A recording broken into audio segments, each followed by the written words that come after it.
If you need to cancel your FuboTV subscription, follow these straightforward steps to ensure the process goes smoothly. Step 1. Log into your account.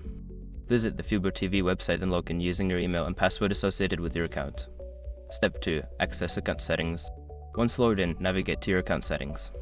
This is usually found by clicking on your profile icon or name in the top right corner of the screen. Step 3. Select subscription. In the account settings menu, look for the subscription or billing section. Click on this option to view your current subscription details. Step 4. Choose cancel subscription. Within the subscription section, you should see an option to cancel your subscription. Click on this option and follow any prompts that appear to confirm your cancellation.